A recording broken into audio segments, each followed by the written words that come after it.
আসসালামু আলাইকুম। আজ আমি এসেছি একটি লেয়ার মুরগির পোল্ট্রি ফার্মে। এই ফার্মটির নাম টুইন পোল্ট্রি ফার্ম। তো আমি এখানে আসছি, এখানে নাকি ডিম উৎপন্ন হয়।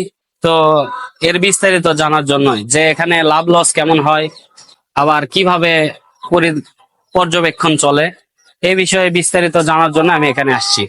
তো চলেন দেখি এই এই ফার্মের ভাইদের সঙ্গে কথা বলি।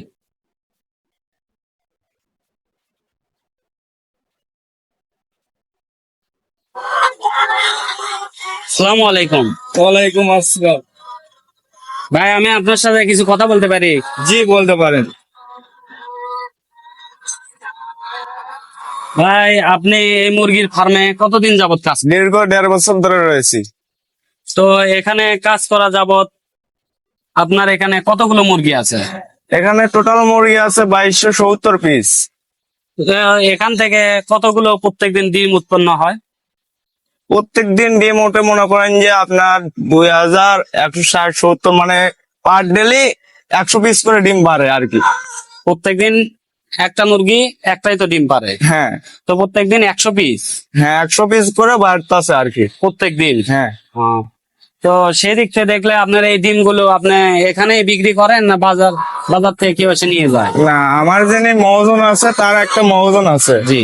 সে এসে ডিমটা তার লোক এসে নিয়ে যায় বাজারে থেকে সেল দিয়ে দেয়। তো আমি এবং আমার দর্শক বন্ধুদের যে এটাই জানাতে চাই যে আপনার এই মুরগির ফার্মে প্রত্যেকদিন এই মুরগিদের কি ধরনের খাদ্য দিতে হয়? এগুলো যে খাবারটা আছে, এগুলো খাবারের মধ্যে একটা ভ্যাকসিন আছে। জি। যখন এই মুরগিটা মহাজন বাচ্চা কিনে নিয়ে আসে, ওখানে একটা ভ্যাকসিন করে, করার পরে ওটা একটানা 18 মাস থাকে। 18 মাস ওর প্রোডাকশন থাকে। ওই 18 মাসে ডিমটা পারে। 18 মাস পর আর ডিম পাড়া ছেড়ে দিবে, আর ডিম পারবে না। তো এই মুরগিগুলা কতদিন বয়সে ডিম পাড়া শুরু করে? 6 মাস পুরো হইলে তারপরে ডিম পাড়া শুরু করে দেয়। সব তো একসঙ্গে পারে না, একটা দুইটা করে প্রত্যেকদিন হ্যাঁ। বাড়তে থাকে। তো এই মুরগির ফার্মের এই ডিমগুলোর বিক্রির পরেও লাভ লস কিরকম হয়? এই ডিমের পরে মনে করেন যে মুগরি বেচলে তাও 16-17 লাখ টাকা বিক্রি করতে পারে। এতে কি যে মহাজন তার কি লাভ হবে কি লস? হ্যাঁ, লাভ আছে। লাভ আছে। হ্যাঁ তো আমি দেখলাম এই পাশে আরো অনেক মুরগির শেড। এই একই মালিকের না ভিন্ন ভিন্ন? হ্যাঁ, একই মালিকে, আমার মহাজনেরই। আমি আপনার কাছে শেষ একটি প্রশ্ন জানতে চাই।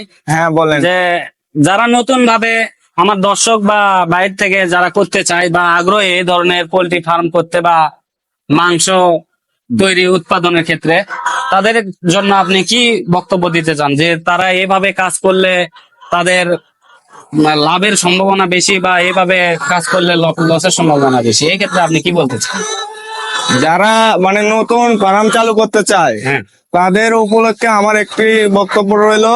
বক্তব্যটি কি যে যারা নতুন চালু করবে তার মনোবিশ্বাস থাকতে হবে এবং এর বিষয়ে কিছু অভিজ্ঞতা থাকতে হবে। অভিজ্ঞতা না থাকলে এই জিনিসের তার উপর লস খাইয়ে যাবে। আর যাদের সেটে কাজ করবে যেসব ছেলেপেলে, সেসব ছেলেপেলেদেরকে যত্ন নিতে হবে ভালো করে। যত্ন না নিলে সেসব জিনিস ভালো থাকবে না। তো এই মুরগিগুলা পালনের ক্ষেত্রে কি ধরনের রোগের সম্মুখীন হতে পারেন? যেমন রানীক্ষেত, গাম্বুরা, যেমন মনে করেন সর্দি কাশ, পাতলা পায়খানা, এরকম হয়ে থাকে আর কি। তো এই ধরনের যখন আসবে তখন তো ট্রিটমেন্ট নিতে হয় আলাদা করে। হ্যাঁ, এর পরিমাণ মতো ওষুধ দিতে হবে। এর পরিমাণ মতো ওষুধ না দিলে মুরগির অসুবিধা হইবে। ধন্যবাদ আপনাকে। তো দর্শক বন্ধুরা, আজ আমরা এসেছিলাম একটি পোল্ট্রি মুরগির ফার্মে। তো এখানকার ভাইদের থেকে যতটুকু জানতে পারলাম, সেদিকটা থেকে বিবেচনা করলে এখানে উৎপাদনের কিছুটা অভিজ্ঞতা লাগবে বা সব বিষয়ে জানাশোনা থাকলে আপনি হয়তোবা অধিকতর লাভবান আর ভালো মুরগির রক্ষণাবেক্ষণের দিক থেকে আপনি ভালো সফলতা পাবেন।